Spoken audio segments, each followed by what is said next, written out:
What's up, everybody on YouTube? Today is December 27th, 2018, and I thought I would hop on a live here to kind of address some of the common concerns that a lot of new sellers have right after the quarter four, the Christmas rush.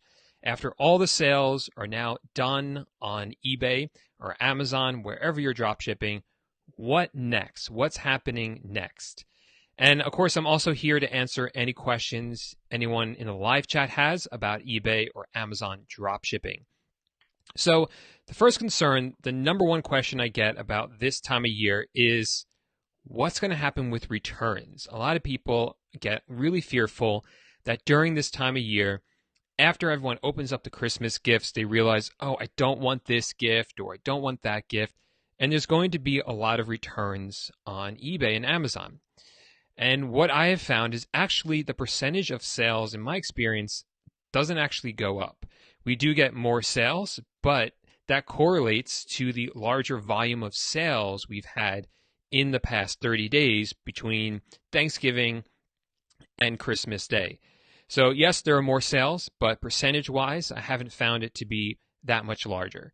And even if it was a larger percent, this is not something that bothers me personally because, again, this is a time of year when you're going to sell a large volume of items. And it doesn't really even matter if you return a larger percentage, as long as it's not a huge increase in the percentage, but a little bit increase in percentage is fine when you look at the overall picture.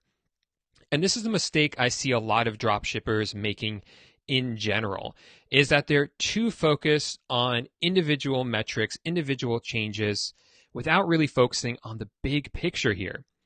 So if you've ever wondered, if you ever thought, oh wow, like I'm going to hire a virtual assistant, I'm afraid to do that because it's going to cut into my cost. Well, yes, it might cut into your cost. It might lower your profit margins overall. But if you're selling a higher volume of items, a higher volume of sales, then even getting a smaller margin, it doesn't matter because you're still making more money. So that's just a problem I've seen a lot of drop shippers making, not really thinking about this as a business. And again, these things with returns are another example of that as well. Isn't something you should be worried about, is definitely not a reason you should stop selling during quarter four. That would be, I think, completely foolish for you to do. So that's the first concern I see that people have.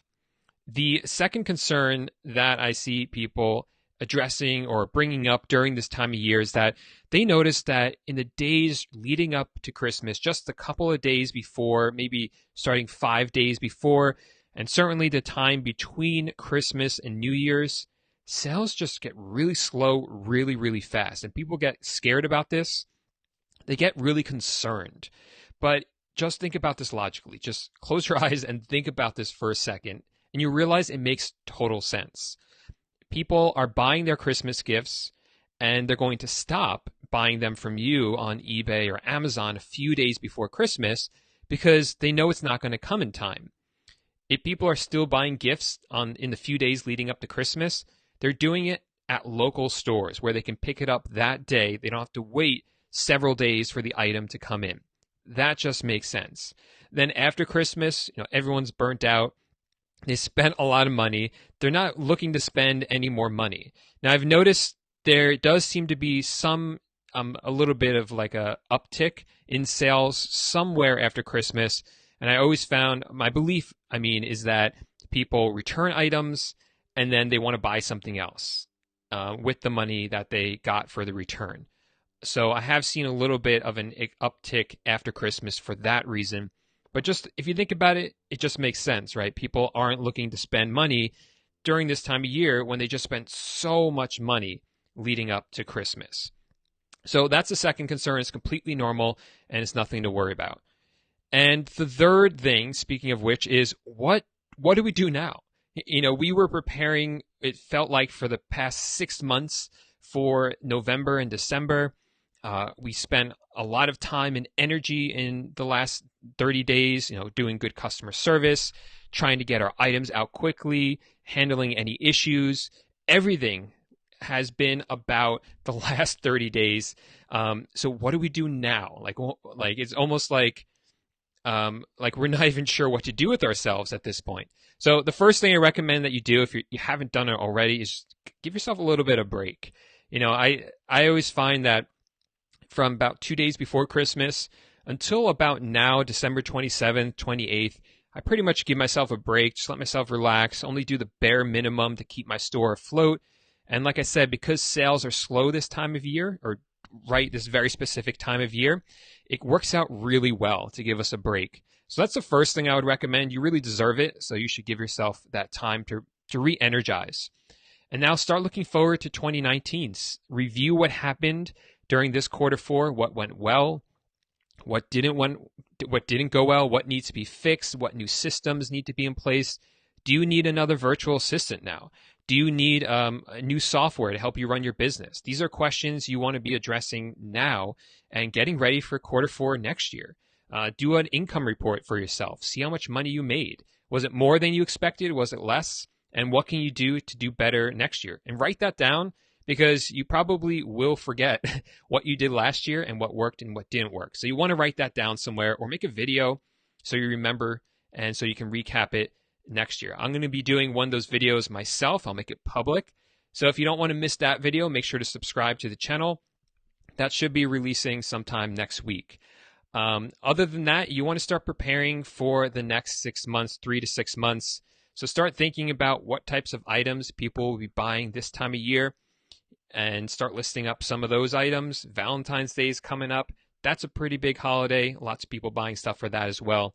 And of course, you want to get those regular everyday items into your store constantly, right? Those items that people buy all year long. Continue to list those items into your store. So those are the 3 biggest concerns I see with people during Christmas, the post-Christmas kind of time before New Year's. If you have any specific questions that I didn't address and you're here in the live chat, ask them in the live chat. I'll answer them for you right now. If you're watching this on the replay, leave your comments in underneath this video or underneath any of my videos, and I'll answer them during my next live Q&A. But let's see who's here in the live chat. We have Jenny here. Welcome, Jenny. Jenny's the creator of Spot and Paste. Hey, she says, glad I'm able to catch a live in the middle of the day. Great advice here. Thanks, Jenny. Yeah, normally I do these at night. Doing this in the middle of the day, my schedule is a little off because I'm still at my parents' place for the holidays. So I just figured I'd jump on here now because I miss you guys. It's been about a week since I made a video because, again, giving myself a break. So I'm just glad to be back.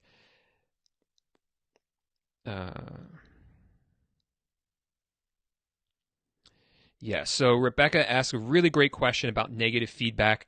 Rebecca says, hey, Paul, I'm having trouble getting some negative feedback removed. A customer in the comment of the negative feedback says that it's cheaper at another source. She thought it would be easy to get this removed. So eBay has kind of gone through some changes with this, Rebecca. What they've done in the past is if it mentions a source at all, if it mentions Walmart, if it mentions Home Depot, anything else, they used to just remove the comment flat out, no problem. Now they're more and more, they are only removing the comment and not the negative feedback itself. So you should contact them. At least you can get the comment removed. There are ways to get the entire feedback removed, but it's getting more and more difficult to do that. But you will be able to get the comment removed.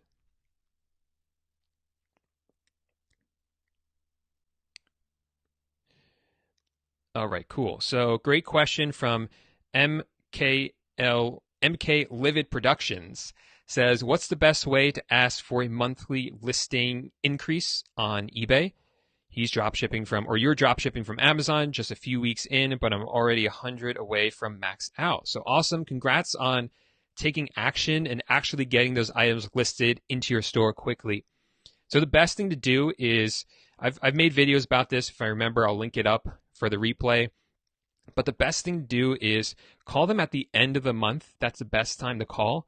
And I would suggest calling on a Saturday morning, as strange as that sounds. I just found that those representatives are more likely to give you a reasonable increase. And then just tell them you've been doing well, you're looking to expand your line, and they should increase your limit with no problem.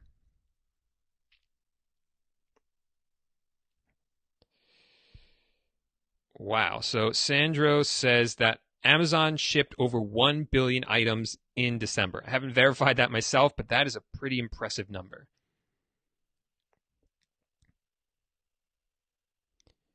All right. Awesome.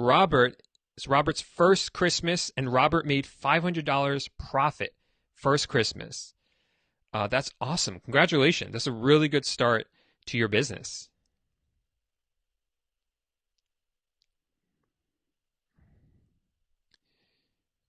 All right. Let's see.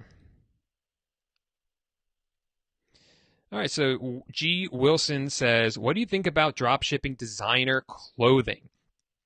So there are two problems with clothing. One is that I don't know much about clothing. I know there are some people out there who know it really well and they might excel at this, but it's a weakness of mine. I don't really know fashion that well. So I wouldn't know what to drop ship. I mean, I'm sure I could figure it out, but it's not something that particularly interests me. So that alone is a reason I don't do it.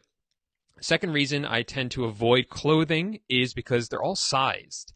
So a lot of these items, people will buy them, they'll try them on, realize they don't fit, they don't like the way it fits, and they'll return it.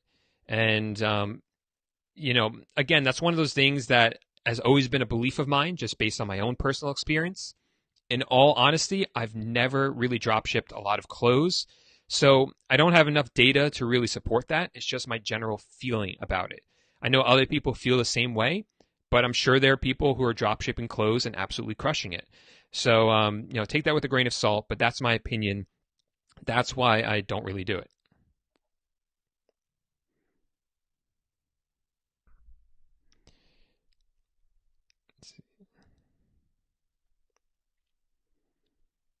All right, so success with Sanguru, I hope I'm saying your name correctly, has some questions about Amazon dropshipping. Wants to know how to get started.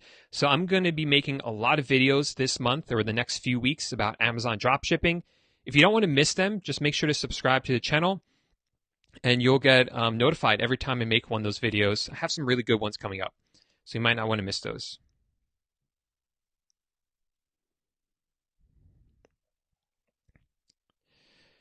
And we have people here from Morocco. Welcome, Bilal. Great to have you. Greg C is in the house. Welcome, Greg. Let's see who else is here, if anyone has any questions.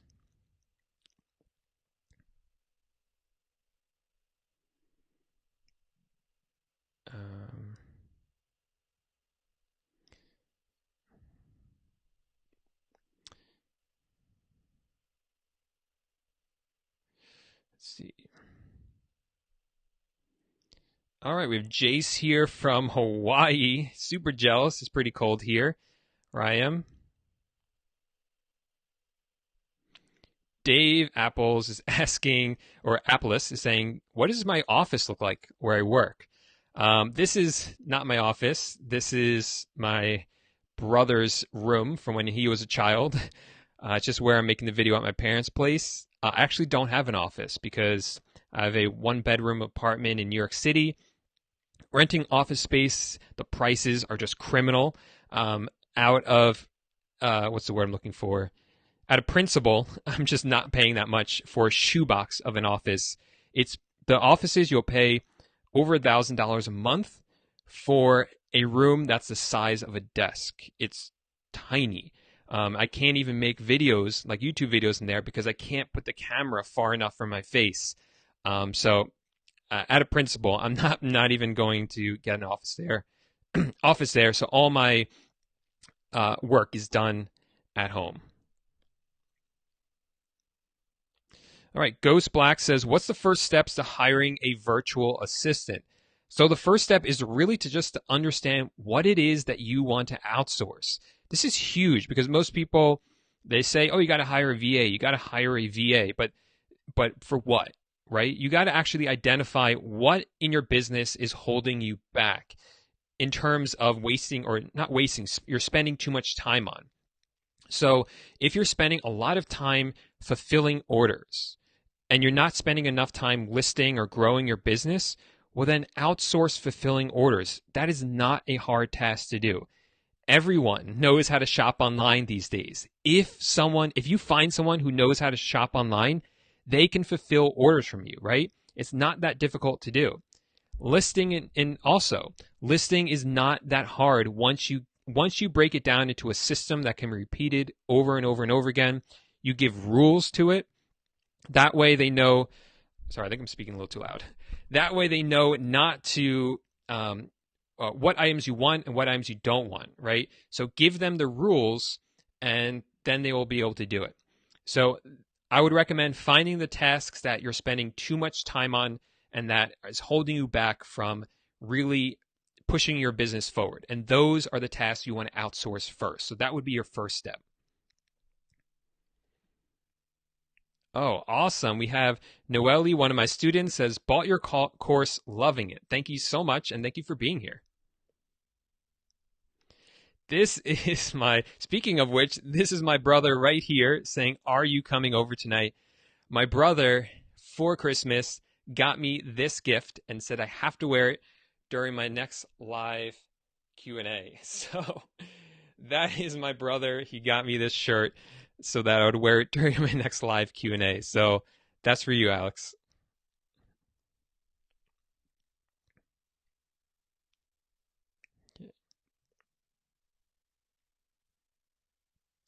Yes. So Period says, hi, Paul. Is your course updated? I mean, does your course reflect major changes on eBay that you talked about in other videos? Yes, absolutely. Every time there's some update to eBay, whether it's a minor one or a major one, of course, I update the course.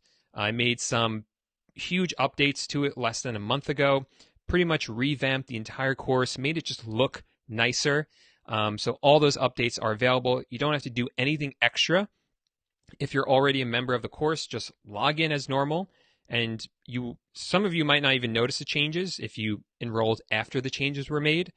If you were in there before, you might just see some things moved around. You watch the videos, you're going to see they're better quality, just things like that. And of course, all the changes on eBay are incorporated in there as well.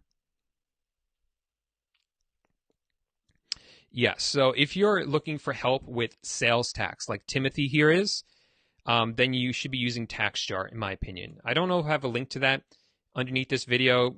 Just Google TaxJar, you'll find it. It is the best resource for learning about sales tax, for dealing with sales tax. That is the one that you want to use. I think Timothy brought this up. He says, I live in Virginia. And in Virginia, I'm pretty sure Virginia is one of the states that that there's no sales tax in Virginia. I think that's right. Let me know if I'm wrong, though. But you might still owe sales tax to other states, even if you live in Virginia. So it gets a little complicated. I'm not going to go all into it now, but you do want to check out TaxJar. That's going to let you know, if you set it up correctly, it's going to let you know whether you owe sales tax in other states as well. So really important to stay on top of that stuff.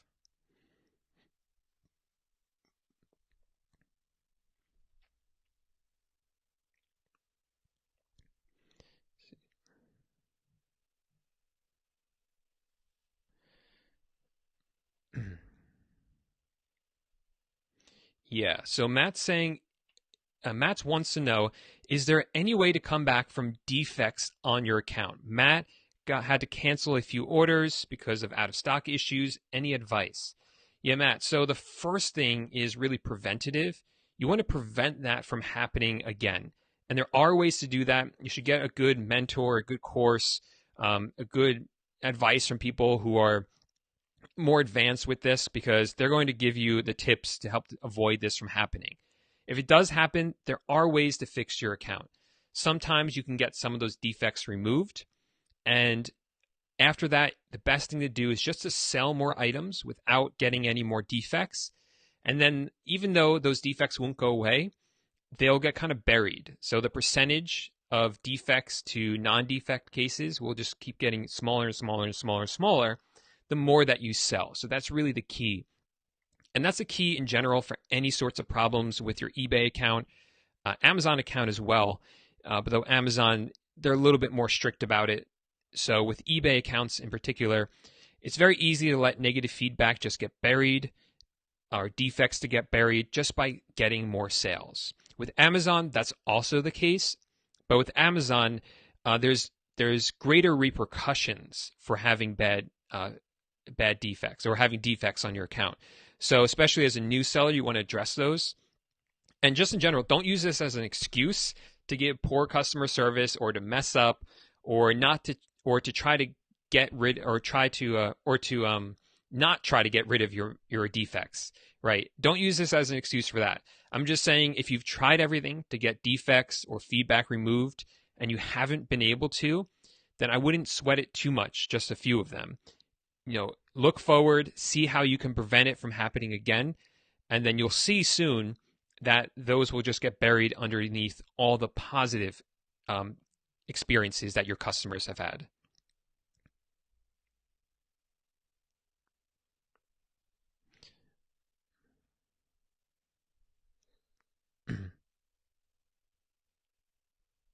Okay, so Tony's saying, what kinds of products would you consider drop shipping for Valentine's Day? So you can really drop ship any types of Valentine Day items. Obviously, the more popular ones are things like chocolates. I have sold chocolates. I didn't have a problem with them. I thought maybe I might, but because I tend to stay away from food, didn't have a problem with them.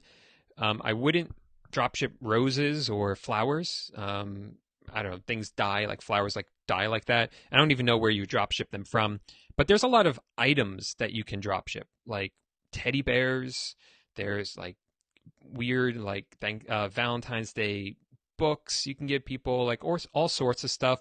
Just go to Walmart or whatever supplier you use and type in Valentine's Day and a whole bunch of stuff will come up. Ripsky says, my brother says, who did the artwork on the wall behind you back there? Because that actually, my brother did that. That's a scuba diver with some fish around him. It's really cool. So he's kind of bragging there.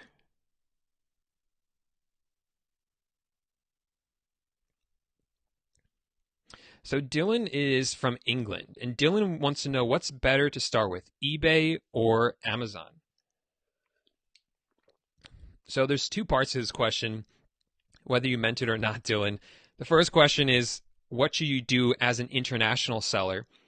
And internationally, this is certainly not something I'm an expert at. I do know a little bit about it, but I definitely wouldn't call myself an expert for people who are outside the United States trying to sell on these platforms. So that's the first thing. The second thing is, if you're brand new to e-commerce, you've never sold on eBay or Amazon or anywhere else before, then I really recommend you start with eBay. And the reason for that is just because the barrier to entry is much, much lower. You can afford to make more mistakes. You can afford to mess up a little more. You don't need as much money to get started as you do with Amazon. So that's why I recommend that you start with eBay over Amazon. And the great thing is because once you get out of PayPal jail, you'll start getting your money every single day on eBay. And then you can build up from there. And you can use that money to then fund your Amazon business, because Amazon doesn't pay out every single day, which is a huge problem for some people. So if you're interested in selling on Amazon drop shipping, I suggest you start on eBay, build up some capital, and then reinvest that into your business by starting an Amazon business at the same time. You could have both running at once.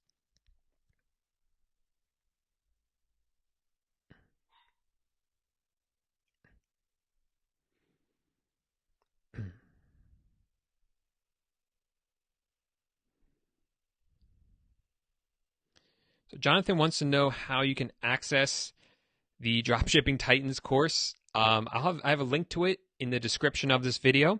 You can click on there. I also have a free course that should be the first first link in the description of this video. Check out that free course, see if it's for you, and then you can always upgrade to the paid one later.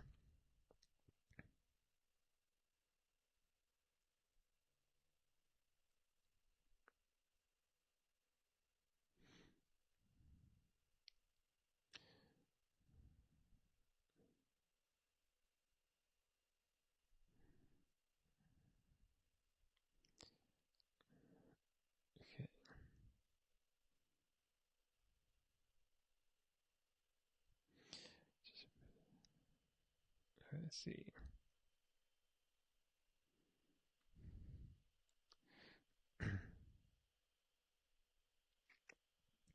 Yeah, so Yassine is asking if I've ever drop shipped from Wayfair, and if I have, what's the experience been like? I've done it before. I haven't done it a lot, and it's been a long time. Um, if you start drop shipping, one of the things you'll find is that there are just some sources that you come to love and work really well with, and you tend to use those more than others. And you kind of fall into sometimes maybe just using those ones, which I think is actually a good thing because it helps you scale your business. When you're using a lot of different suppliers, it definitely works, but I find that those people spend a lot more time in their business instead of scaling it up. So that's the reason I tend to just use a few of my favorite sources. But Wayfair, from my experience, the times I've used it, they were a really good supplier. They shipped out quickly, they had good customer service, and they are a drop shipping company themselves. So I would imagine that they're dropship friendly. Haven't used a ton of them though. But overall, from what I remember, it was a good experience.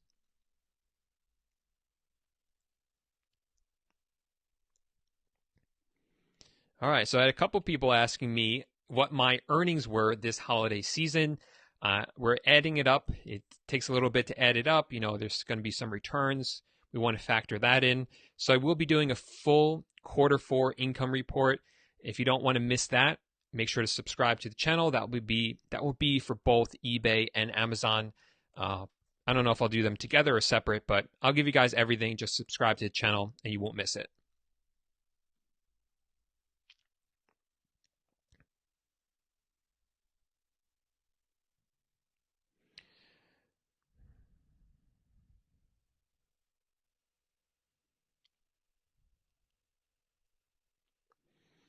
Right.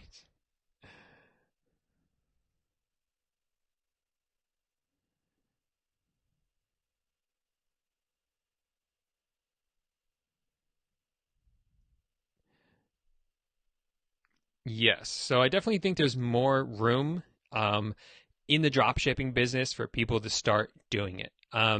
This was a fear I had when I started. You know, I was looking, I saw how many people were doing it, how many people had learned from other mentors how to do it, and I was like, there's no way I'm going to be able to, find a footing in here and be able to do it. And all my buddies who started the same time as me, they all thought the same thing. They're very skeptical, thinking, how are we going to make this work when other people have already, tapped into this market? But there's always room. There's always people leaving. There are always people giving up. There are always people who start and never finish. So there's always room. And this market, the entire e-commerce market, is just growing bigger and bigger and bigger every single month. It's bigger than any of us can possibly imagine. And you don't need a lot of it to do well. You don't need the whole thing. You don't even need a big chunk of it. You just need the tiniest bit of it to really make a huge difference in your life. So don't get overwhelmed by all this. Just realize this is not doesn't have to be a huge operation for you. This could just be you, maybe a couple virtual assistants, and you could really do well with it if you execute correctly. So Mihai wants to know where you can find the course. Again, link in the description if you want to check that out. It's just dropshippingtitans.com.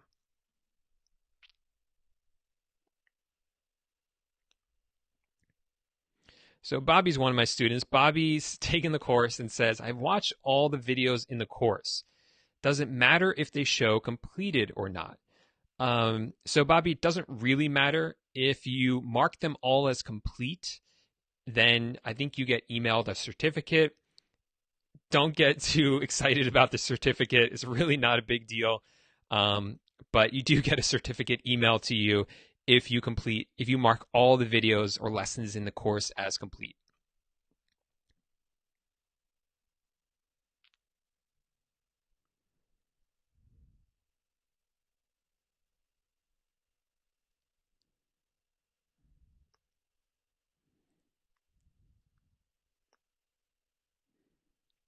Okay, so Oswaldo Reyes says, Paul, which would you say is your best product supplier in your dropshipping business? So The suppliers, the two biggest suppliers I use are Walmart and Home Depot. Those are my favorites. They work really well, um, and those are my best selling products.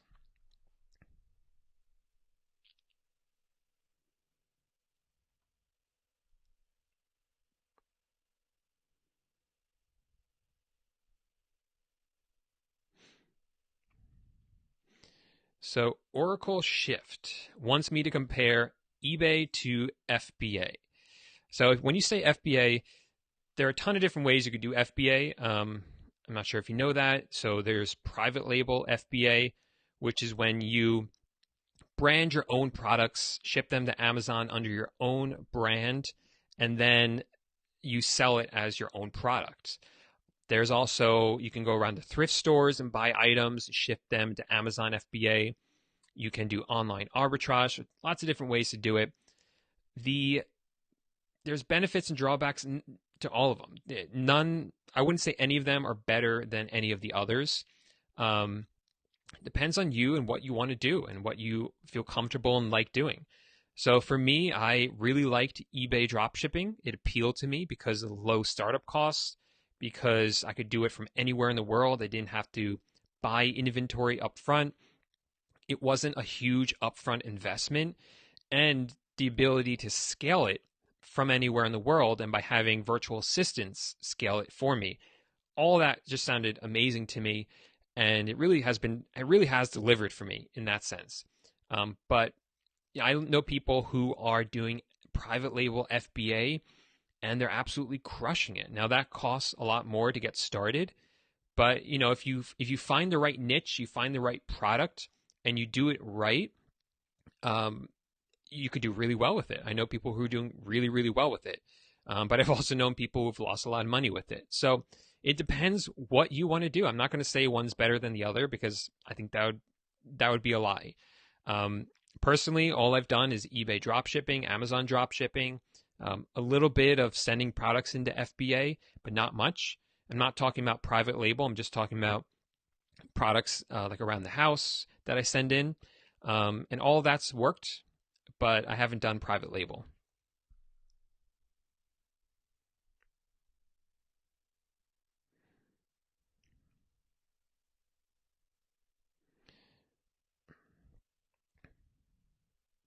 Hey, what's up, Merca man?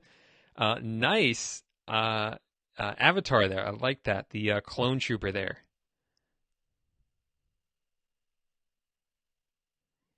And Johnny says for Valentine's Day, you should be drop shipping heart shaped pillows. Yeah, it's another thing people would buy. We got Lance here, one of the students in the course, bought the course, ready to start soon. Awesome, Lance. Welcome to the Titans tribe.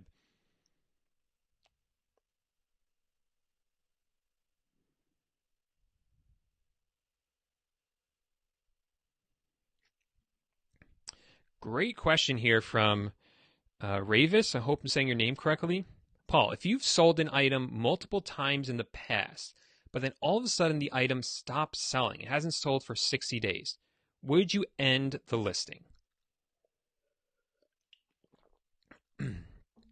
So, as a new seller, if you're a new seller, what I recommend you do is try to figure out why it's not selling. Has someone undercut you, and can you afford to then lower your price? Um, is this a seasonal item that's just not going to sell this time of year? If that's the case, you might want to write it down and remember to relist it next season.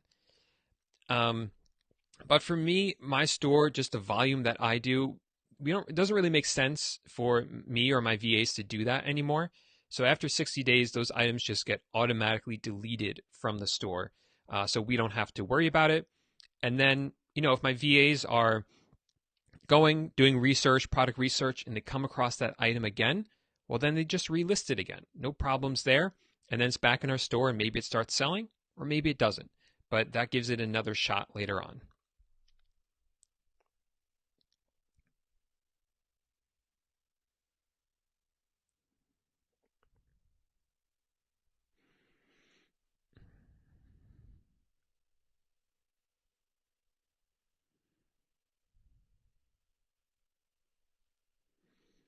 So I hope, Danny, I was able to answer your question. Danny wants me to compare private label, Amazon drop shipping, or standard, okay, Amazon private label drop shipping. Honestly, I don't know much about that. Standard retail arbitrage, I do know a little bit about that. What do you think is best? So I'm not really the guy to ask about this because I don't do a ton of either of those. But if it's all on Amazon, yeah, you got to be careful with the metrics on Amazon. This is one of the biggest problems with new sellers on Amazon is the metrics, not keeping up with them.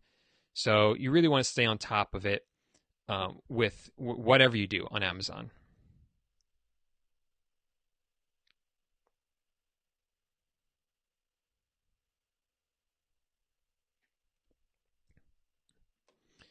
So Greg wants to know how many listings should my virtual assistants do in a day? You're going to hate this answer, but it really does depend. It depends on how much product research you want them to do. So I have one VA who's awesome at product research. She's amazing, and she does about 15 products a day doing all product research. The other one does, I would say, what I would call less strict product research. So she does some product research, and she also lists just some seasonal items. So she can list a bit more, closer to almost 30 items a day. So it really depends how strict you are with the criteria for the items you want them to list.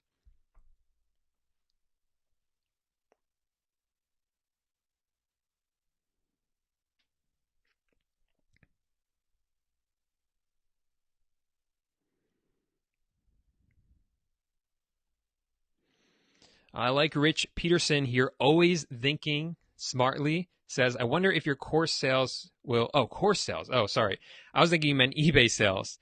But yeah, I was thinking that for anyone who's looking for items to dropship in January on eBay or Amazon, people make New Year's resolutions, and a lot of it's to, get in better shape. So you might want to start listing up some exercise equipment. People will be buying that to help them, get in better shape. Just some ideas for that before Valentine's Day comes around.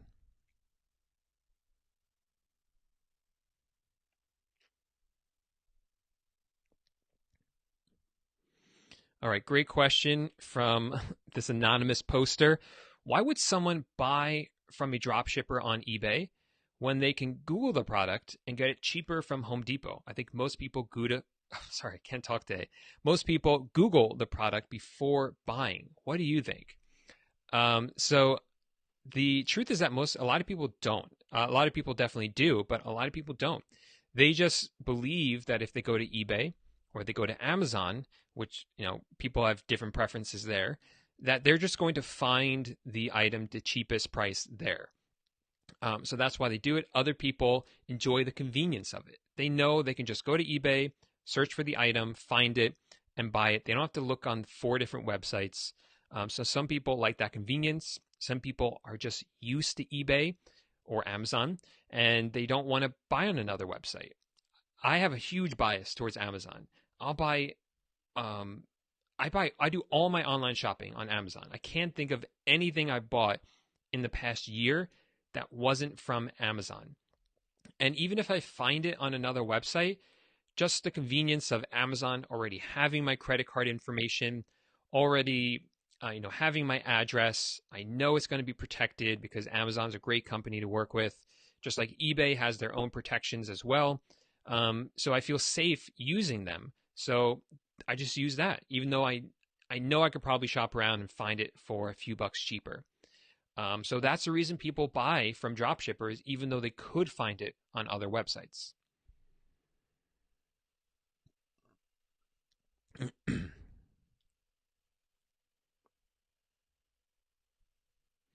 Yeah, so a bit late for this one because it's after Christmas, but Jace makes a good point.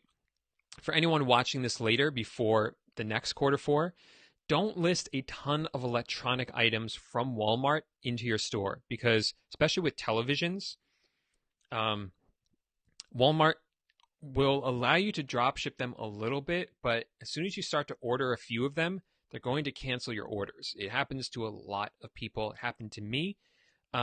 So it's just, you got to play their game. They're being nice. They're letting you use them for reselling purposes. So don't abuse it. Don't try to fight them on it, because they really put up with a lot from us as dropshippers. Of course, we make them a lot of money, but we still got to play by their rules.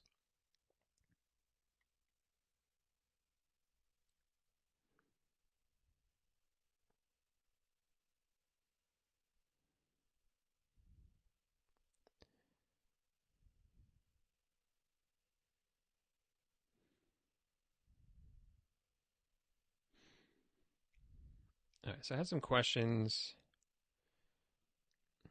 Let's see. Paul, can you please tell me if it's normal for Amazon to ask for your driver's license number when you sign up for an account? Yeah, they're going to ask for a whole bunch of information. So if you want to sell on their platform, you got to give them the information they ask for. Just no way around that. So dollar signs asked me this week, hey, Paul, looks like he's drop shipping or she's drop shipping from Amazon and wants to know if the 5% back card that you can only get if you're buying from Amazon, the Prime 5% back card, is it necessary or can I go for another? What do you suggest? I think if you're drop shipping from Amazon, doing it a lot, you really need that 5% back card. It makes a huge difference. And it's going to really allow you to be competitive. If you're going to be drop shipping from Amazon and taking it as a serious supplier, then eventually, sooner rather than later, I really recommend you get that card. There's both a business card and a personal one.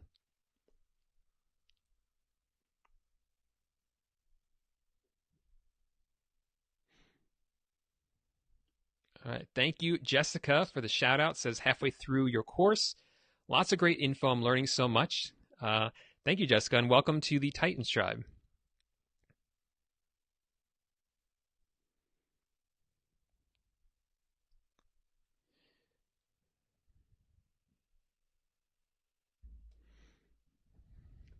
Okay. This is a long one. What does it say?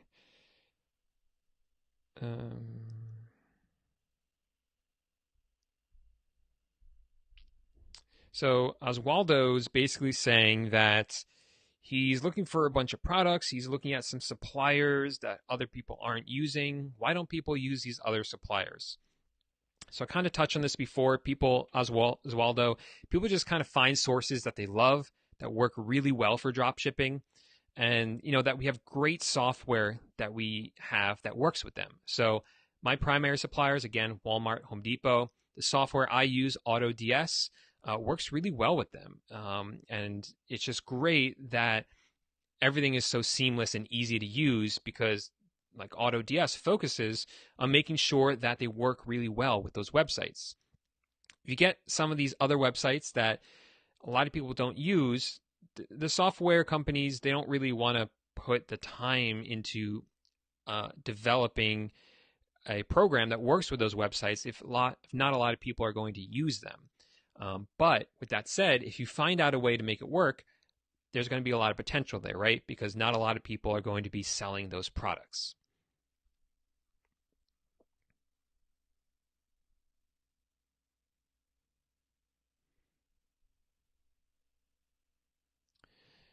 All right. Yeah, Bobby sums it up really well. Says some people are strict Amazon buyers, some are strict eBay buyers, and others shop all over and price compare. You definitely summed it up really well.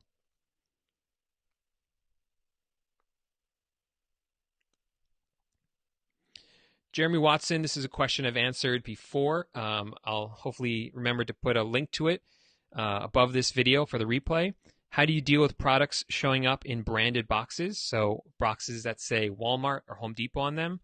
Something I don't worry about because I found that customers just don't care about it. Personally, I know when I get an item in the mail, I just rip it open. I don't look at the box. I don't look at the invoice. And I'm just happy to get my item. So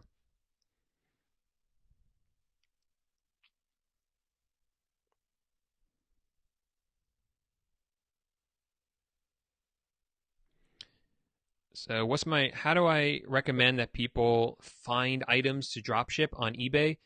Check out my free course. It's the first link in the description of this video. That teaches you everything that you need to know. So check out that free course. Hey, what's up, Noah? Glad that you're here.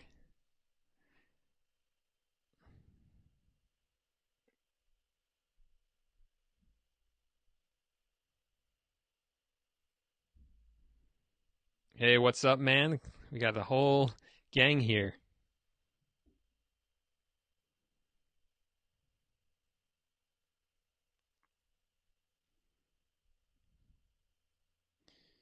Okay, so answer that one. Okay, so Al has a question. What do you do when an item is sold when out of stock? How come somebody place an order every time immediately after the item goes out of stock? So that's a good question because if you don't have a good repricing software, what you're going to find is that the item's going to go out of stock on, let's say you're using Walmart as your supplier. It's going to go out of stock on Walmart. Then what happens? Well, people who have good repricing software, it will go out of stock on their eBay stores within an hour. If your software doesn't update the prices or stock every hour, then yours will still be in stock when everyone else on eBay or a lot of the other sellers or the sellers that are cheaper than you go out of stock. So now you're the cheapest price and maybe even the only person selling that item. So now, of course, people are going to buy it from you. And that's the problem. That's why you need a really reliable repricing software. The one I use is AutoDS. I really love it. It works really well. I have an affiliate link to that in the description of this video. But if you use that link, you get a 1-month trial for just $1. So not much to lose in giving it a shot. And you'll see what I mean, that it reprices, it takes care of all that for you.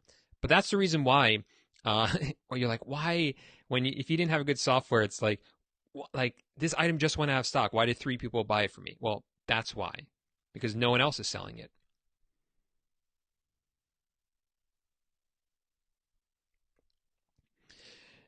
Jeremiah, one of the regulars, thanks for being here, man, wants to know if this is going to be the new regular time for live chats. Again, I do these lives all the time, at least once a week. This is not going to be the regular time. It's a Thursday at like 4:30 p.m., 5 p.m. now. I just had some time now. I missed you guys, so I wanted to hop in and say what's up because it's been a while because of the break. I'm going to be creating a regular schedule again. So stick around for that. I don't know what time it will be moving forward. I used to do them at night on Tuesdays, but I found my energy just drains at night. So I might be doing them in the afternoons, but we'll figure out a time that works for everyone because I like having as many of you here in the live chat as we can.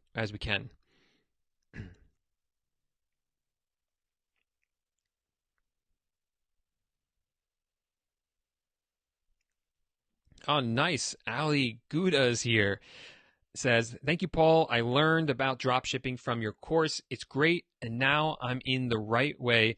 I started from 1 week and have 3 sales with a good profit margin. So congratulations on your success, your immediate success. That's what I love to hear. I love hearing stories like this.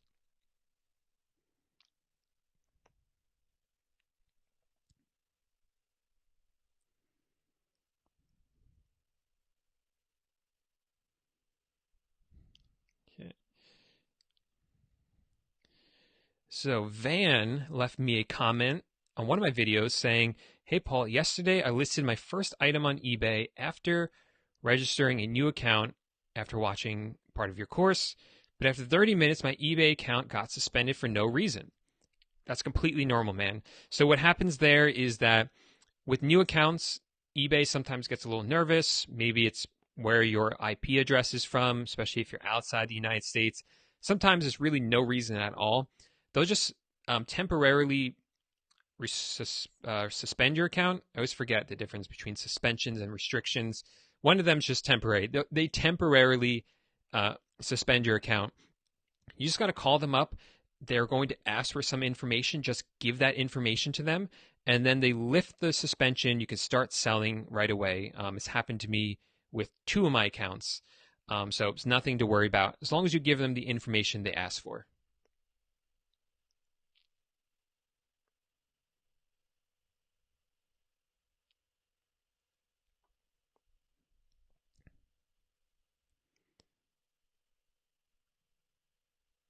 Yeah, so people were asking me about promoted listings, any updates to that? No updates. It's currently December 27th, 2018. Past few months, promoted listings haven't been working correctly. They've been up and down. Sometimes they work, sometimes they don't. I've personally given up with them because we haven't had an update from eBay why they're not really working.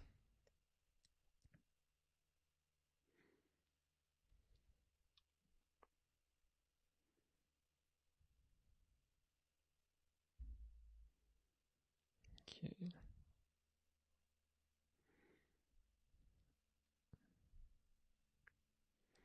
So Charmaine wants to know how you can keep up with your tracking your income. So yeah, so this is not my forte. I hate this stuff, bookkeeping. So there is software that sort of automates it. It's called GoDaddy Bookkeeping. That's probably the best one to like kind of automate it. It links up with your PayPal account. It links up with your eBay account, and it kind of automates the process a bit. You still have to go in and make sure everything's correct, which is kind of its weakness because you go in and it's so hard to sort through just transaction after transaction after transaction. It's like so much information in there. It's just hard to manage it all. So I found the best thing to do is not to use that software. And we download, what's it called? What are those things called? Monthly, whatever, reports from my credit card companies, download them. They give me the CSV, download one from eBay, one from PayPal, one from all my credit cards and bank statements. And then we compile it all together, pluses and minuses. And that's actually the way to do it. You just do it in Excel. It's actually not too hard. And that's the way it works. So it's really not that difficult when you do it that way. And then you can plug it all into a website like, I'm also blanking on this one. The one that everyone uses, QuickBooks. That's the one. But there's other ones like QuickBooks, like FreshBooks is another big one. And the great thing about QuickBooks and FreshBooks, but really QuickBooks, is that any accountant that you use knows QuickBooks. So they're going to look in, they're going to instantly know how it works, and it's just going to be a lot easier for them.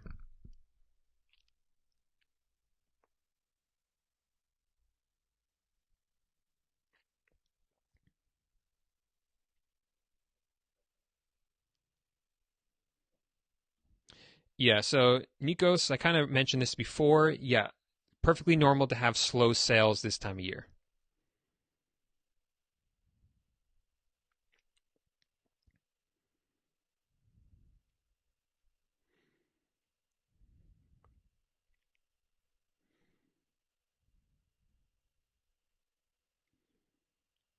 Cool.